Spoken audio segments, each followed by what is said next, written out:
Welcome to the interview, everyone. My name is Judy Dukeshire. I'm the Director of Nursing the Future. We're talking about forensics and correctional health nursing today, and I am so excited about the panel that I have with me. I can't imagine thinking of anyone else that could offer you the insights and the experiences of what it is like in this practice field than we have on this panel. And I'm going to start with Cindy Peternelj-Taylor, Professor Emeritus, who taught with the College of Nursing at the University of Saskatchewan for more than 30 years. Much of her career has focused on professional role development for nurses and other healthcare professionals who work with criminal justice involved persons. Her research and scholarship address clinical and ethical issues that emerge from practice in forensic mental health and correctional settings, including boundary violations, whistleblowing, end-of-life care, and othering. She is an experienced writer, editor, and scholar who has published extensively in peer-reviewed journals and books, and is a much sought-after speaker both nationally and internationally. Since 2010, Cindy has held the position of editor-in-chief for the Journal of Forensic Nursing and is a distinguished fellow with the International Association of Forensic Nurses. Welcome, Cindy. Thanks very much, Judy. It's really an honor and a privilege to be here today with this panel. I did want to start by acknowledging all of our traditional nations and unceded territories where we live and work. We are all guests, and we hope that our Indigenous families are proud of our ongoing journey of reconciliation, and we thank them for being able to live and work in their lands. So, as I mentioned, I'm joined by Cindy Peternelj-Taylor, Jessica Nelson. I'll introduce each of these guest speakers just prior to their speaking, Jordana Schmitz and Nicholas Shue. And take it away, Cindy. Great, thanks so much. When we decided to do this presentation, I thought it would be interesting to start with a model of care that I developed back in 2004. And so I'm just going to go work through some of the steps of this model. And what I like about this model is that the forensic client or the criminal justice involved person is at the center of the model. And then we have to look at the nurse-client relationship, what professional role development means and looks like within working either in a correctional facility or a forensic mental health facility, what the treatment setting is like and what the treatment might be, and what societal norms also influence what's going on with the client and with nursing as a profession. And so when we look at criminal justice involved persons, really we're looking at a couple of groups. Persons who have been charged but not yet sentenced, and they may be remanded in custody. Those who have been charged, sentenced by the courts to community supervision or incarcerated in provincial, territorial, or federal correctional facilities. And when we look at provincial and correctional facilities, we're looking at sentences of 2 years less a day. And when we're looking at correctional federal facilities, that would be more than 2 years. And federal facilities are operated by the Correctional Service of Canada, and provincial facilities are vary from province and territory. But in Saskatchewan, it's the Ministry of Corrections, Policing, and Public Safety that works in terms of where people may be incarcerated. And then when we look at some of who those people are, certainly we consider persons who are remanded in a psychiatric facility for a psychiatric evaluation, those found unfit to stand trial, and those found not criminally responsible on account of mental illness. And that is a group in and of itself. And then when we look at some of the special populations that we may work with, either in correctional facilities or in forensic mental health facilities, we're looking at criminalization of persons with mental illness. I mean, that has become a really big thing across the country, across the globe, really, where individuals with mental illness end up in the criminal justice system and not necessarily within a forensic mental health unit. We're also looking at those who, women, older adults, youth, culturally diverse persons, families, transgender persons persons with substance use disorders. And what I realized I didn't put here, and I surprised myself, is working with individuals who are convicted of sexual offenses, whether they against other adults or against children. And I surprised myself for missing that, because that was my very first job, was working in a sex offender treatment unit. Okay, and when we're considering correctional milieu versus the forensic milieu, I pulled out a few slides, photos. Saskatchewan Penitentiary in Saskatchewan is a federal facility. It was built in 1911. It's a very old facility. Individuals double bunk in rooms that are very small, and they have prison bars on the cells. And then I picked out this one from Manitoba, which is a new provincial correctional facility. And then I just picked out a slide of Alberta Hospital Edmonton, which is a hospital, and Alberta Hospital Edmonton has several forensic units on it. And so I just thought, to give you that sort of perspective as to what we are doing. When you think of the word forensic, it really simply means pertaining to the law. And so sometimes I talk about clients as being under forensic purview rather than listing them as criminal justice involved populations. But anyway, that's I just thought I'd give you this perspective. And when you look across the country, even some of the provincial facilities are very old and in need of repair. And the other thing I wanted to mention at this part, and I think Jordana's going to talk more about this, is that in British Columbia, Alberta, and Nova Scotia, provincial correctional facilities, nurses who work in those facilities works under the health of that province, like in terms like of Alberta Health or BC Health. They're not hired by corrections, whereas in the rest of Canada, Saskatchewan included, and the territories, nurses are they are hired by the criminal justice system, and they are not hired specifically they're hired as registered nurses or registered psychiatric nurses, but they are not part of Alberta Health or BC Health, right? So they're part of the correctional facilities that they're employed by, rather than having separate healthcare that works in those settings. And then, when we go back to that model, the nurse-client relationship is really fundamental to everything that we do in correctional facilities. And we have to ask yourself, how does one language care? How do you refer to the person that you are providing nursing to? And in some settings, it can be a real challenge to see the person as a person. And I put this fingerprint here several years ago at one of our custody and caring conferences. Reverend Pierre Allard, who worked a good portion of his career in federal correctional facilities, he put a fingerprint on his slide, and he said, "Remember that at the end of that fingerprint is a person whose story is much unlike your own." And so just to be able to remember to see the person as a person. And of course, it can be a challenge to see the person as a person, just depending on the crimes that they've committed, and how you see that person, based on those crimes. And there are some boundary relationship issues that take place within the nurse-client relationship. It could be boundary violations. It could be othering. How you label and refer to that person has a huge influence on how you provide care. Manipulation. And I like to think about manipulation as something that clients or patients or incarcerated persons, have had to do in order to get to where they are in life, right? And so they've had these really challenging lives, adverse childhood experiences for many. I used to wonder how people grew up and lived to commit the crimes that they committed based on their histories.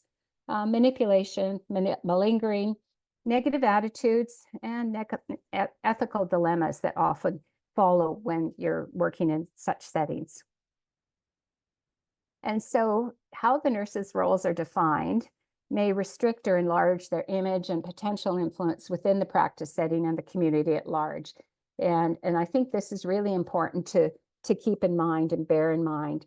As a workforce, nurses who work with criminal justice involved persons remain largely hidden, and their professional contributions often concealed behind the prison walls or secure forensic mental health facilities, invisible to the public and the larger nursing community.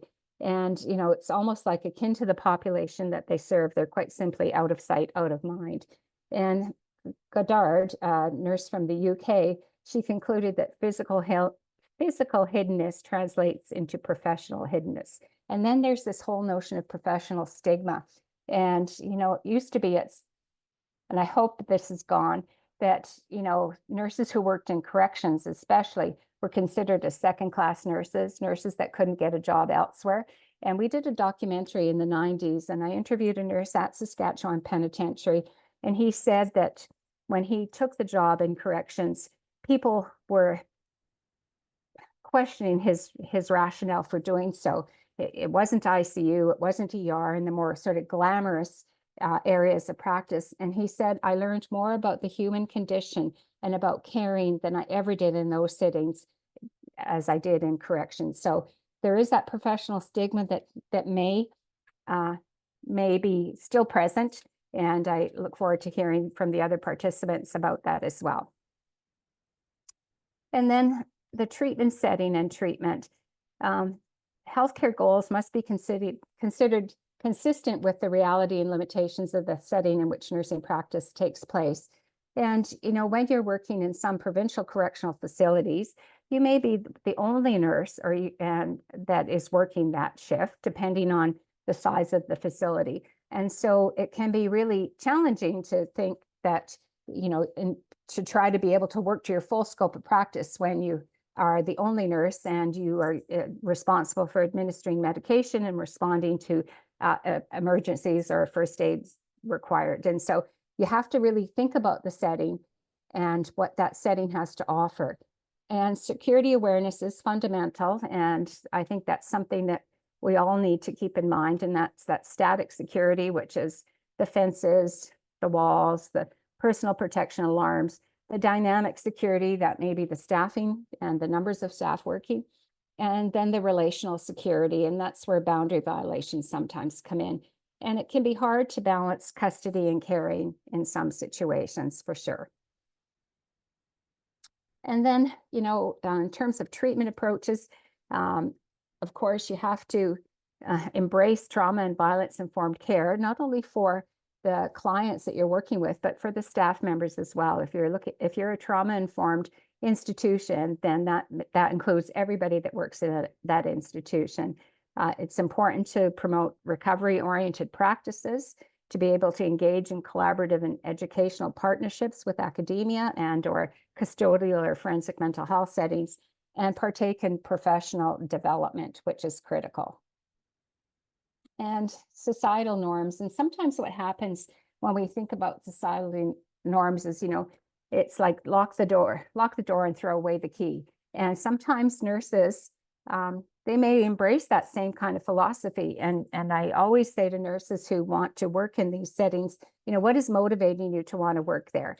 And sometimes nurses get caught up in the sensationalism of the facility or the clientele that may be incarcerated in those facilities. So I think it's really important for us to keep that and bear that in mind. And when we think about clients who are accused of convicted of committing a morally reprehensible act, such a client may evoke feelings of disgust, fear, and repulsion. And we need to keep that in mind as well. And how does that influence you? A study I did several years ago, there was a nurse in a provincial correctional facility, and she was telling me a story about a client that she was working with, and she always found him very amenable, very, you know, he was easy to work with. And then she found out what his crime was, and it really threw her off because he was responsible for kidnapping a young boy and sexually violating this young boy. And she said, it was really hard to get my head around that and still provide the nursing care that I was there to provide. And so that's sometimes things that people have to consider when they're working. And, in terms of societal norms, I think it's, I mean, if I always say to students that in the past, what's the supper table talk like, when there's been a crime or somebody has committed a heinous offense?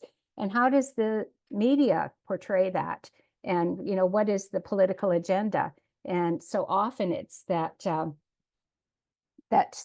that that agenda is one of being the way to be tough on crime is being tough on the individuals, right? Rather than looking at other situations like determinants of health, poverty, education, all the determinants of health, right? And so that can be particularly challenged where the money isn't being invested where it needs to be invested. That's my personal opinion.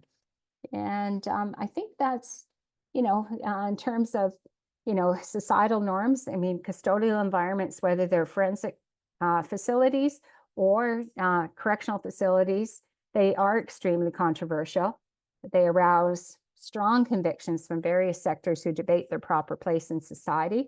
And that moral climate exists within settings that are shaped by the competing demands of custody and caring and how those are embraced by the healthcare professionals and how they manage to work with the custodial staff. And sometimes that can be really challenging for nurses, but they have to keep in mind that only a nurse can make a healthcare decision, not a correctional officer who's been there for 20 years and says, I know all this stuff. But if somebody needs to be transferred out, in particular to a hospital, only a nurse is the one that can make that decision, or another healthcare professional. And so we need to keep that in mind as well.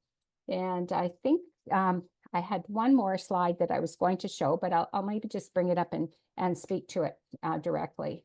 Yeah, and I think in the final analysis, we really need to be able to address the comprehensive needs of individuals who find themselves enmeshed within the criminal justice system.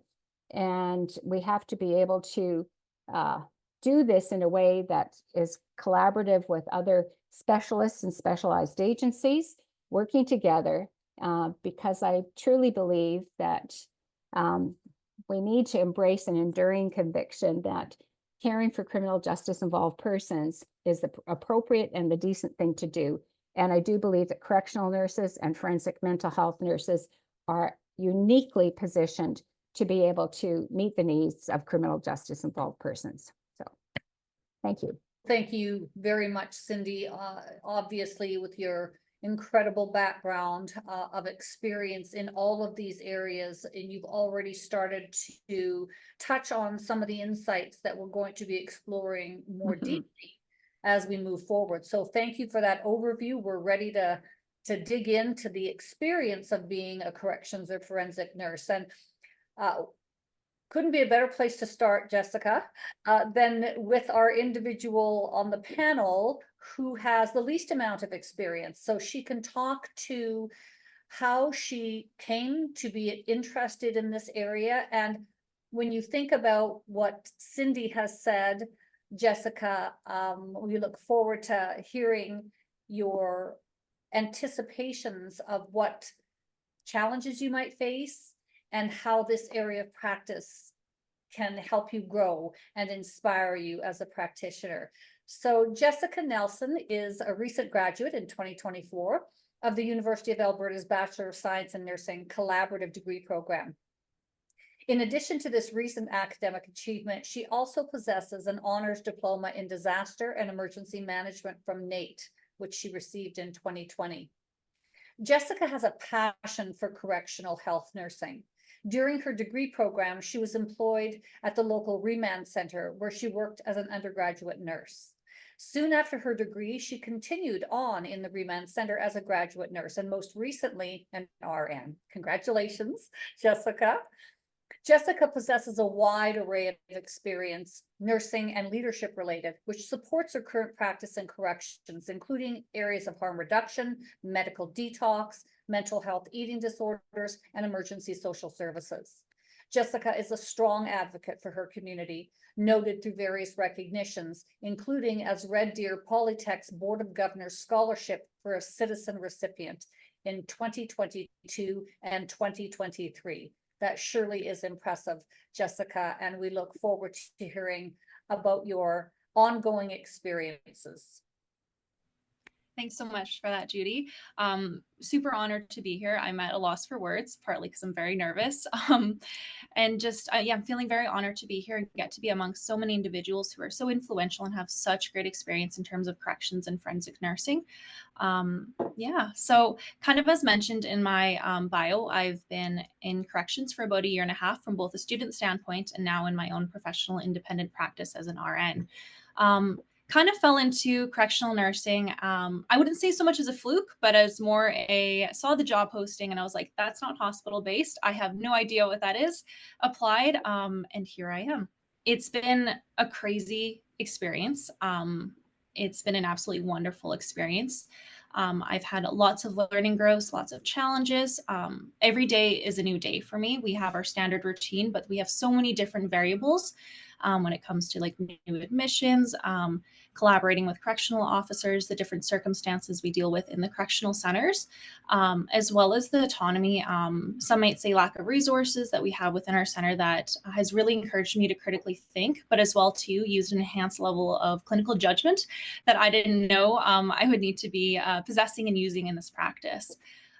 It's been wonderful for me in terms of reflecting on how to manage ethical situations, personal reflections on stereotypes and how I perceive different individuals, and as well too in making sure that my practice remains trauma informed and patient centered, because kind of as mentioned by Cindy, there's so many different walks of lives that we see in these centers that come through, and it's been incredibly eye-opening. Very biased, of course, if I were to say that I recommend everyone try correctional nursing once, just to give that enhanced appreciation for the human journey, and as well too in the concept of the human journey, what the human is resilient to, and what the human can get through. I think it's been quite interesting in that sense. Working a lot on self-care when it comes to being in an RN role now, doing lots of activities that recharge me on the side. But what keeps me going is passion, and that this is an area that there's so much opportunity to make a difference on. Even if it's something as simple as, hey, how's your day going at the Medline, checking in, or allowing an inmate, maybe a patient, to have an extra second in that interview room when you're doing an assessment, just to kind of calm down maybe after an incident. It's been wonderful. In terms of tips for new grad nurses or anyone looking to get into correctional nursing, research, be prepared, think about all the different situations that you could be in, but then be gracious to yourself. Kind of as mentioned, Cindy had mentioned, it's an out of sight, out of mind thing sometimes. So sometimes you don't go in knowing what to expect. So be gracious. I was offered an amazing tip when I first started that a safe nurse is a nurse that asks questions. So don't be afraid to ask questions. It shows that you're trying to understand and that you're trying to learn. And I think that's really important. And keep reflecting, and in reflection on like Judy's research, Cindy's research, the process is non-linear, but it's got full of so many opportunities, and take the opportunities that you can. Yeah, I guess that's my little spiel in a nutshell.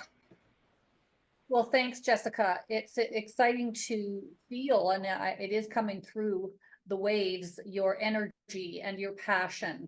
And I want to know from Jordana, Cindy, and Nicola how you sustain that in an environment that has a fair bit of stress.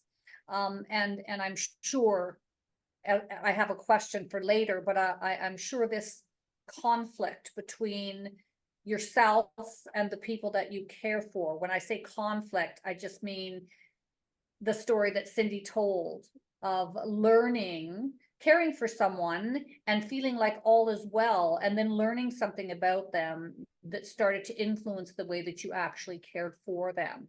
And after numerous situations like that, how do you keep coming in with an informed but uncommitted stance in terms of the values that you hold and the values that you might not assume that other people hold because they're incarcerated. So I'm curious, Jessica, to see that down the road for you. We'll have to do this again in a few years. Jessica, Great. yeah, that would be great. You did mention that this was sort of oh, I think I'm just going to go give it a try. Did you meet a forensics or corrections nurse in your case that impressed you, that you thought, yeah, I kind of want to be like that person? Where do you work? Oh, I work in corrections. Oh, okay. Were there any relationships in your education that you drew to corrections? So prior to becoming an undergrad nurse, which is after the completion of third year, we get an opportunity in our actual third year semester to complete community nursing practices. And this is where I was placed in the medical detox role, which I absolutely enjoyed. While I was in this role, two of my co-peers had an opportunity where they were placed at the Bowdoin Institution. And in post-conference reflections with those students, I just found it very interesting to hear what they were describing. It was very atypical of like what the TV shows showed in terms of like hospital nursing being the biggest opportunity or where everyone goes. So it just kind of it interested me. I very much like the different experiences. So when I saw that the Remand Center was offering a student position, it was kind of something that was like, let's give it a go. I've heard great things from my students from a federal correctional standpoint, but as well too, I really enjoyed the community nursing aspect when I was in medical detox, and I felt it was a nice combination of that community practice and that correctional practice, of course, together. And here I am, still loving it. Now you went there for your an enrolled student nurse experience is what I'm assuming.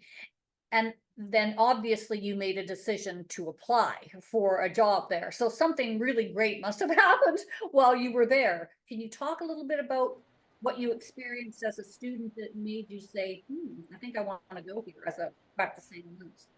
Absolutely.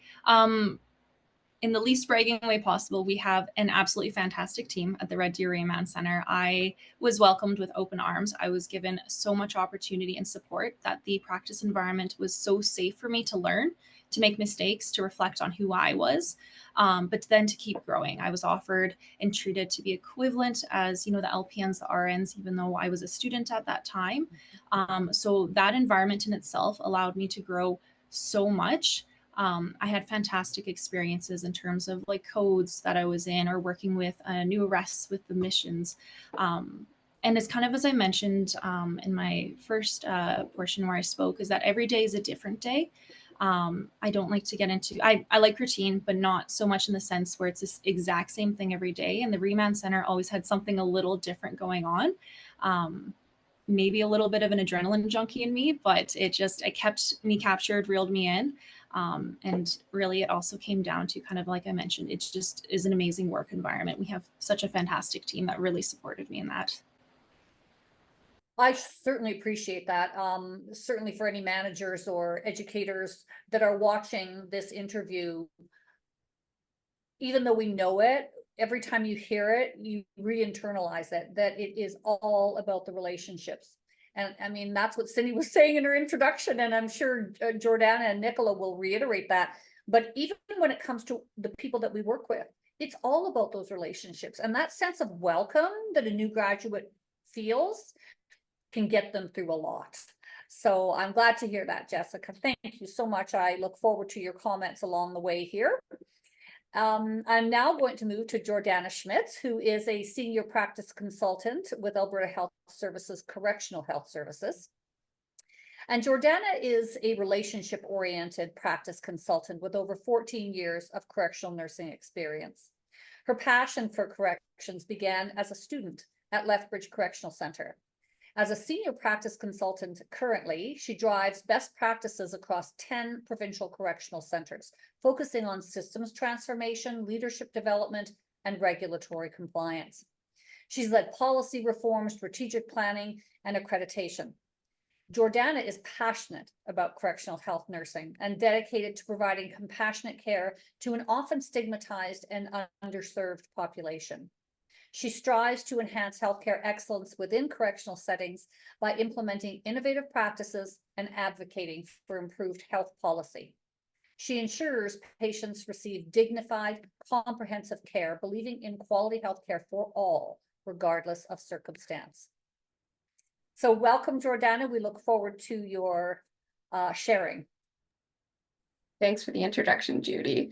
So yeah, I guess we have to go back 14 years, but what really drew me to correctional health services was when I was a third-year nursing student. We had an opportunity similar to Jessica in my community rotation, where we got to tour a correctional center. And previous to my community placement, I wasn't aware that corrections nursing was even a thing. It wasn't on my radar at all.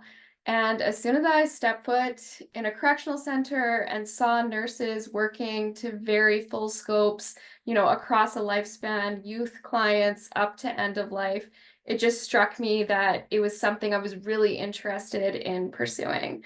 I tried to get my final preceptor placement in corrections, but they were undergoing a transition where 14 years ago, back in 2010, the nurses in provincial corrections in Alberta worked for the officers. So we were employed by Justice and Solicitor General, which were the officers who ran the building, and they were transitioning to Alberta Health Services. So our health authority was then going to take care of health. And because of that, sorry, did I cut out, Judy? No, okay, perfect. And because of that, I couldn't get my placement there. So I was quite sad about that. So as I was approaching graduation in the spring, I sent my resume in and I got a call from the manager saying she had received my resume for the third time and offered me a casual position there. And it was as great as I expected. I really enjoyed working there. Quickly, I became a full-time team member. I spent some time working on the floor in a full-time capacity and then moved into a nursing leadership role as kind of the nursing supervisor for about 7 years. And then I've had this opportunity to work in kind of a senior role provincially, which has been lovely. And so just to kind of build on what Jessica and Cindy have both said, some of the challenges that exist in correctional health services are access to patients. You know, we can't see our patients without the officers allowing us to. They literally have the keys to the cells that our patients reside in. And so access can always be a challenge. And also with expanding teams in correctional health service, access in the fact that like in a healthcare unit, you can't always mix the same patients. So, you know, a patient from one unit might not be able to cross paths with a patient from another unit. And that limits our ability to provide care like succinctly. You know, you can't just walk into a room, you can't just call every unit, you really have to coordinate with the officers and work very closely with them. Another piece is privacy and patient confidentiality. Often officers want to be present for security reasons, but you know, as an individual receiving care, you might not want to disclose all your information in front of the officers. Recently in Alberta, we have done a new initiative where when patients hand in health service request forms, that's like a piece of paper that they write down non-urgent concerns on. We now have private boxes on each of the units that we only have access to, where historically they would hand them to the officers, and that wasn't the best for patient privacy and confidentiality. Another issue that we have is limited prescriber hours. So we have prescribers like dentists, doctors, nurse practitioners, psychiatrists, but they're not always present all the time. And in many of our centers, healthcare is 16 to 24 hours, and maybe you only have a prescriber come in for 2 hours a week. We do have access to prescribers on call, but that can create a challenge for just access to prescribers. Another piece that's a challenge in corrections is length of stay. You know, some patients are in for a few hours, some can be in for 2 years, less a day, or longer while they're waiting sentence. So when it's a short patient stay, we really have to try and work on our on getting services to our patients as quick as possible, and also like transitioning them to the community. But sometimes we're unaware of when they're going to be released because we don't control the court system. So a patient can say, no, I'm not going to get out of court. And then the officers call us and say, yeah, they were released from court. And so that can be a bit of a challenge. Another piece is just the space that we have, like Cindy mentioned. Lots of the correctional centers are older, and we have had the luxury of expanding our health services that we provide. But a problem that comes along with that is just having the appropriate space to provide healthcare. And we don't always have the most appropriate space. We have to be very creative with how we can have space to provide care to our patients in a confidential manner, and just have space for new employees. We want to make sure when people come, they feel welcome and they have a workstation. So, and we don't control the buildings, they're not ours, so we have limited space. And then just the other greatest challenge I probably see, and Cindy touched on this at the beginning, is just when we need to transport patients to acute care, to appointments. So for example, in some centers, they might have an escort team of officers that take patients to routine appointments in the community. So my background is provincial. So in provincial correctional settings, we don't have like X-ray and those kinds of diagnostics in center. We send them out. I know in federal, it might be a little different. And so if a patient's out for a routine appointment, but then we have a medical emergency where another patient needs to go to the hospital, that means they have to send more officers, and it becomes a staffing issue on their side. So that can be a bit of a challenge. And then if you have multiple medical emergencies that need multiple escorts, it can be quite tricky.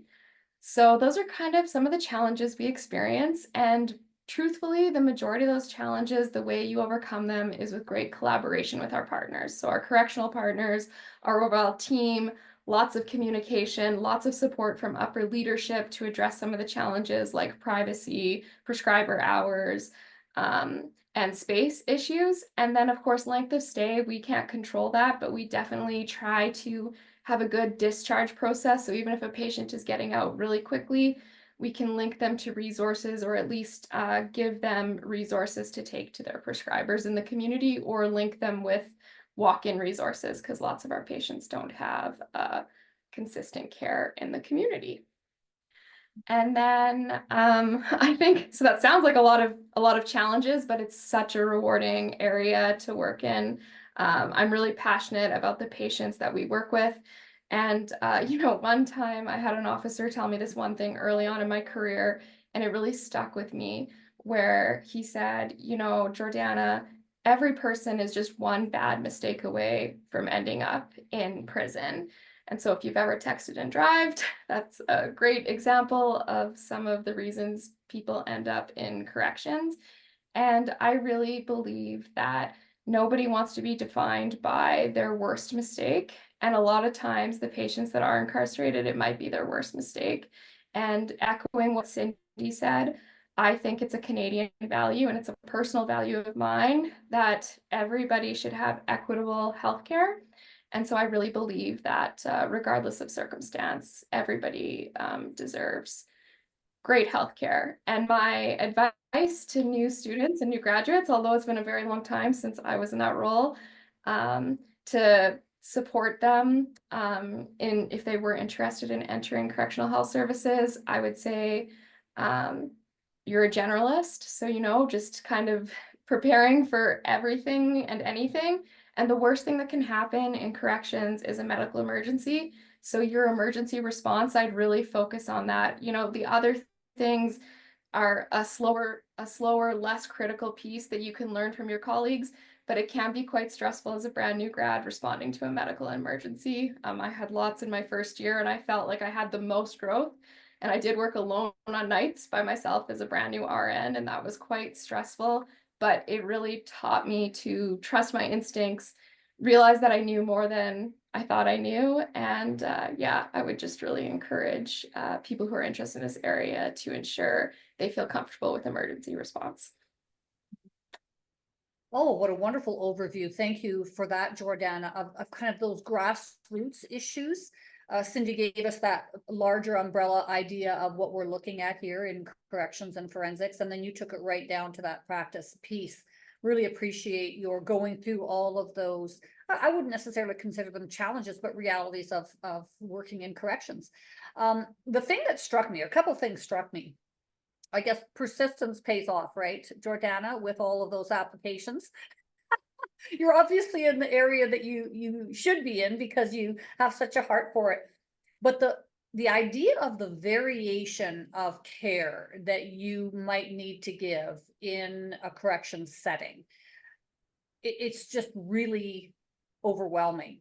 I mean, new graduates aren't overly good at that kind of scope, right? Which is why if they're able to go to one area and get expertise in that particular area, and then maybe go to another area or whatever they choose to do, that consistency and familiarity and predictability, which is the foundation of my work, doesn't sound like it's necessarily there. But what I like about this is that, you know, these individuals aren't coming to you in an emergent health context. They're coming to you for a different reason. You're interfacing with them for a different reason. So a lot of the healthcare issues may well be things you can cope with. You can look it up. You can, would that be reasonable for you if I said that? Yeah, I would say that is a large portion. And I mean, it's also interesting to note that you might admit a patient because in correctional health services, you see every patient who's admitted. You might never see them again if they have no health concerns until discharge, if they're not receiving medications. So, yeah, I would say a lot of it is very community based. They're living with whatever condition they are in the community. There is an acuity that can happen in corrections because sometimes our patients don't access health services because of different circumstances that are going on in their life. So we can have quite sick patients who maybe have things that have gone untreated, or maybe they left against medical advice for different reasons. But I would say that, if you have a healthcare team around you, it's very rare. I think out of the 10 provincial correctional centers in Alberta, there's only one center that only has one nurse on one shift, and that's the one I come from, which is Lethbridge. Otherwise, there's always a colleague, and that colleague might leave for a little bit on break, but like there's lots of resources. We have managers on calls, we have prescribers on call. So you're never like alone. And truthfully, if something really severe is going on, a medical emergency, our role in correctional health services is to stabilize and send out. And so, call the community resources, which is EMS, to transport them to a higher level of care. And so it really just is about that kind of basic, like we tell people in medical emergencies, it's that basic, basic life support kind of response. First aid, stabilize, send out. So it's less scary than it seems. Absolutely. And I appreciate your pointing that out. The other, when you said it would be helpful to really be up on your emergency response skills, the other skills I thought you should be really up on are generalized assessment skills, because that Absolutely. is, Yes. what I given that you could deal with pretty much anything, the best to assess that individual when you see them to make sure they're not going to end up in trouble later. And you know what? I'm so happy you pointed that out. Probably even above emergency response skills would be your general assessment skills. And just to link back to what Cindy had said about malingering and manipulation, these are life skills that these patients have had to use to kind of survive. And so I don't fault them in any way. But there might be lots of really good reasons why they might want to go out to a medical run, from anything from escape or just to pick up drugs, or just maybe they need a change of scenery. So it is really important to have very good assessment skills. Yeah, wonderful. Thank you, Jordana. And now we're going to switch tracks just a little bit. And Nicola is going to talk to us about forensics. And I'm thrilled to be able to introduce her to all of you. She's got an incredible amount of experience in forensics. Nicola is a dual diploma registered psychiatric nurse and registered nurse with an advanced diploma in psychiatric nursing, a baccalaureate degree of science in psychiatric nursing, and a master's degree in the science of nursing education. She has an extensive mental health nursing background in direct care, education, and leadership roles. Her work experience settings have included Riverview Hospital, which is the former main adult provincial tertiary psychiatric hospital, for 16 years, where she worked in acute psychiatry, neuropsychiatry, refractory psychiatry, serious and persistently mentally ill, and geriatric psychiatry patient populations. as a direct care nurse, a team leader, and in acting nurse clinician roles. Other areas that she's worked in included a community mental health case manager role in the downtown east side of Vancouver, and as a nurse in a detoxification center. Nicola joined the Forensic Psychiatric Hospital in 2007. Her roles have included those of a unit-based direct care nurse, nursing supervisor, and clinical nurse educator. Since 2019, Nicola has been in the role of site leader and is the main leadership on site resource after hours in her institution. So Nicola, looking forward to hearing all about forensic nursing. I think we were going to show that video to start out. Did you want to do that, or did you want to end with that, given what everyone said? We can start with that. Hey. All right, I'll just bring it up here. So you have to have a bit of a wild heart, maybe one that can't be broken a bit. I think that you have to have a kind heart, and the ability to see past an initial diagnosis or index funds. I think that psychiatry draws people in because it asks you to be kind to people that many people haven't spoken to, haven't acknowledged, that are suffering, that are often homeless, poverty stricken, or stigmatized by civil psychiatry. And on top of having complex mental health and substance use issues, they've just never been given basic human kindness. And I think that that's what psych nursing is sort of giving people all the good bits that make them feel good as a basis, and then giving them mental health care that gets their illness treated. Our patients aren't just criminals or their labels. I would say a majority of our patients are patients that maybe fell through service gaps in other areas, or, you know, that they ended up within the criminal justice system, and that often it takes years for our patients to build up to the point where they end up in this system. And then I would like the public to know that our patients recover, that recovery is possible in forensic psychiatry, that people's symptoms are treatable. Psych nurses are not supposed to be judgmental. We have a criminal justice system. These, you know, my patients are brought to me and I'm a nurse. They're my patients and I'm a nurse. So my responsibility is to provide nursing care to the patients that are in this hospital. Our patients really have had the worst day of their lives when somebody has come into conflict with the law, when they have perhaps done something grievous. They've lost everything. They've lost their jobs, their families, their anonymity, their ability to think about getting married, having families. Perhaps they've hurt a family member. Maybe they've lost their family. Perhaps substance use is involved, and there's that whole other piece to it. The patients come in needing the bottom of the pyramid. They need safety. They need belonging. They need compassion. They need before we can start working them up towards recovery. My own experiences having, you know, a child in hospital has taught me to remember every single day that I'm looking for something. It's a huge responsibility to be in the front row for somebody else's life and for their crisis. So I think acknowledging that people have been traumatized by our system, being patient with our patients while they get better, bring them kindness when most of them don't feel like they deserve it.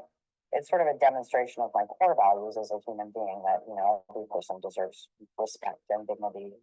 Psychiatry is my heart. I love being a nurse. It's the most rewarding thing I get to do every day. I love the staff that I work with. I never feel more proud of myself than when I'm beside my colleagues. There's a lot of fun here, a lot of humor to get through the tough days.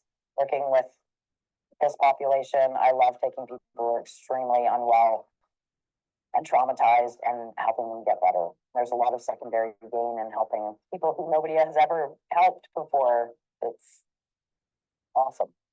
And I love it. Yeah, so hi, I'm Nicola. So thank you for that introduction, and I've enjoyed listening to everyone's insights. And wow, yeah, it just a lot of commonalities between all of us. With my distinction, I work for the provincial in BC, British Columbia. So we have a psychiatric forensic hospital. So we are a 190-bed hospital that our main population we treat are persons that were found not criminally responsible by reason of mental disorder that Cindy alluded to in her PowerPoint presentation there. So these are people that are sent by the courts to us for treatment. So that's psychiatric treatment. So that's a bit of a distinction. Or we have those that are found unfit to stand trial. And then we also have another population that will come in and out from the correctional facilities around the province, that their mental health issues need addressing or some treatment tweaks to them. So they will come in as what we call temporary absences. So those are what we call our TA population. 190 beds. So we run the continuum from maximum security all the way to minimum. We do have an area where the minimum security, our patients do go out and hold jobs in the community. They go to school, and also in the medium areas of the hospital also. In terms of how I fell into this part of my career now, I'm reaching the end of it. Retirement is looming, but when, as Judy mentioned, when the Riverview Hospital closed, which was our main tertiary psychiatric care facility in the province, I was looking about where to go. And after a brief experience in the downtown east side as a community mental health manager, I wanted to be back in a hospital-based setting. And so I chose forensics, and lucky enough to get an interview and got hired as a nurse. And I've been there since 2007. So I've worked in various roles, as mentioned, and really got to learn the system. I think when people first come into our system, it is very overwhelming and confusing, where law meets legal meets health, and it's sort of everything in between. So people can be hard on themselves, me included. Like, you think you have to learn everything immediately, straight away, but you don't. You have to give yourself the grace to learn as you go and collaborate with people and always ask questions. I mean, there's still stuff that I have to question every once in a while, and laws change, public opinion changes, and you just kind of have to go with the flow. And I love what my colleagues have really mentioned about collaboration with others, whether it's members of the health team. We don't have correctional officers working with us. We have forensic security officers who are special constables. So it does present some challenges sometimes, but we're all part of a team, and we do stress the piece about clinical decision making and everybody having a voice in safety related concerns and the care of the patient. And I think that's a key piece to always bring forward when people are thinking about coming into this occupation, of whether you're working with sentenced individuals or people with maybe their first experience with mental health or healthcare, and bringing in the incarceration piece or the legal pieces. It takes a lot to work through, but you can do it. And everybody was new once, so that mentoring and coaching piece, especially from those of us that have been around quite a bit, is really important. And also, I learned from the newer grads and the newer people that are new to this population. And in our area, it's a lot of mental health and psychiatric issues, but it's also healthcare.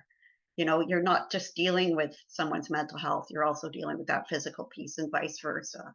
So, it's super important, that relational security piece and the relationships we have with our patients and with each other and with each member of the care team and the courts. And, we have community teams that, are an extension of that. And we're bringing in more and more assertive case management outreach all the time. And it's getting better. I mean, there's still some growing pains and, ways to ensure safety overall for everybody, whether that's public safety or the safety of the individual. Sometimes those pieces can be tough to navigate, but yeah, I think that's basically all, unless there's some questions.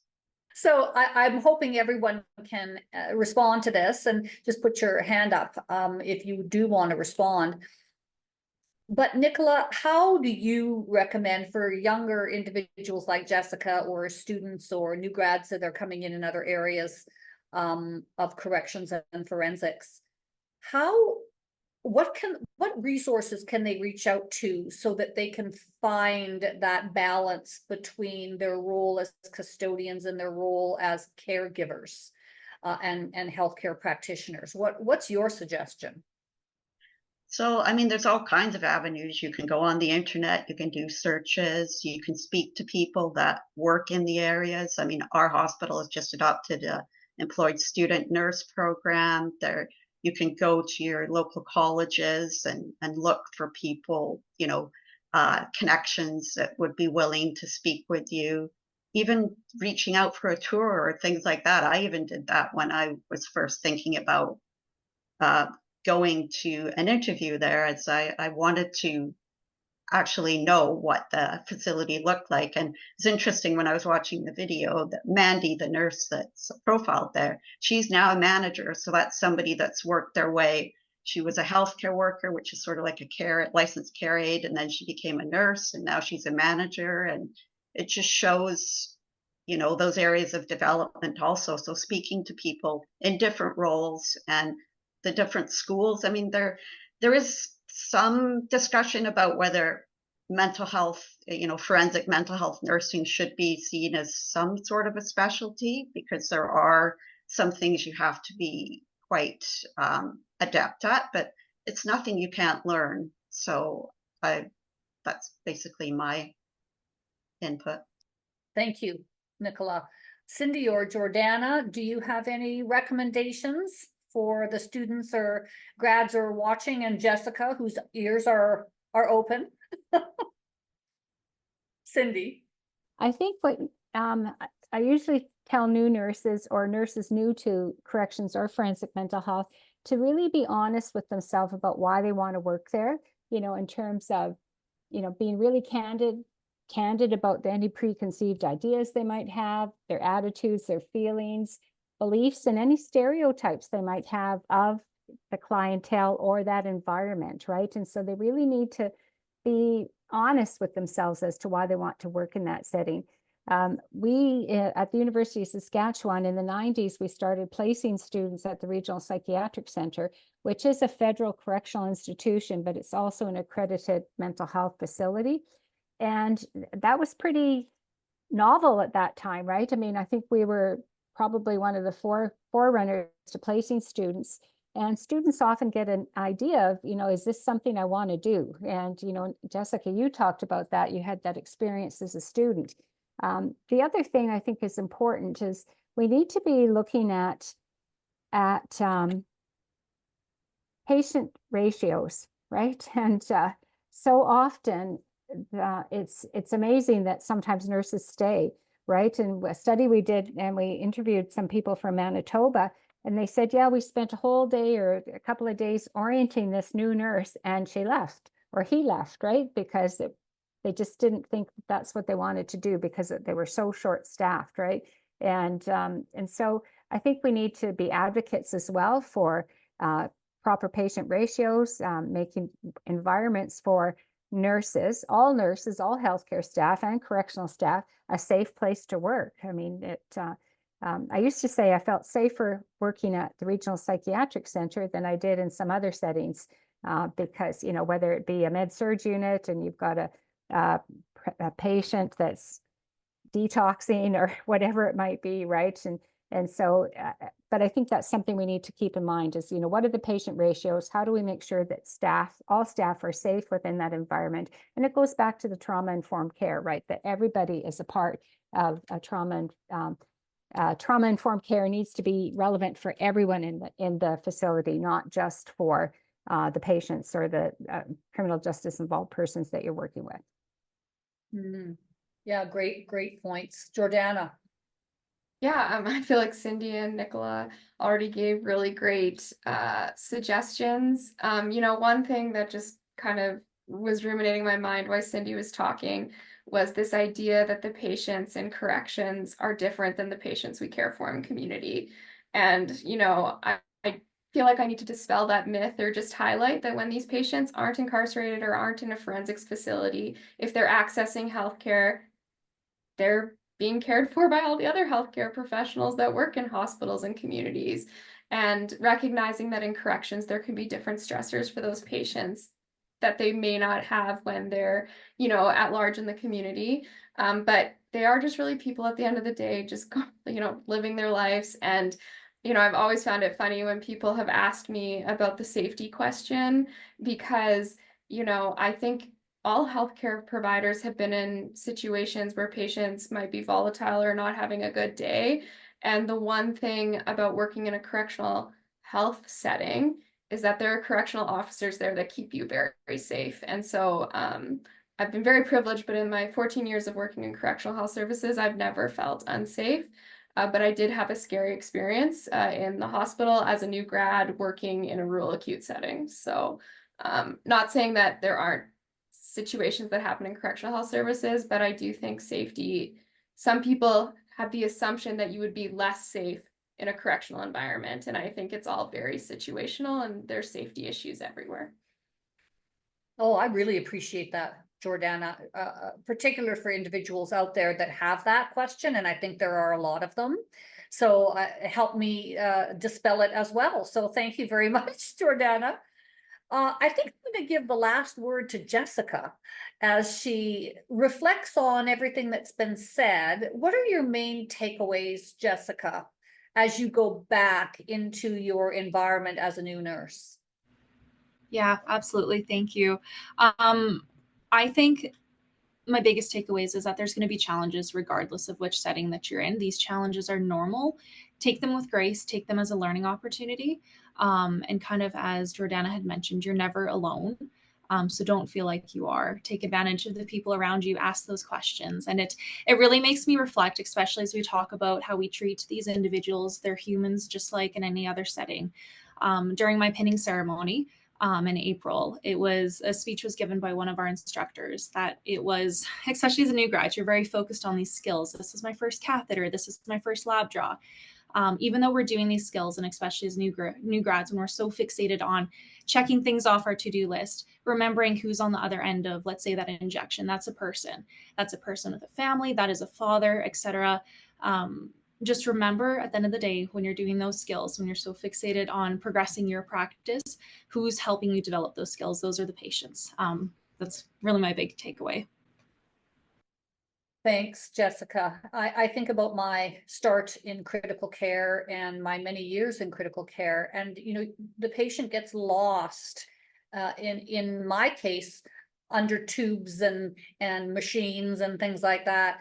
And I used to ask the families to bring in pictures of that individual that we could put on the wall. So because we didn't know them, so that we could actually see them as the individuals and the human beings that they were. So I think that's a wonderful note to end on. Jessica, Jordana, Cindy, and Nicola, thank you so much for this informative session and all your insights that you shared.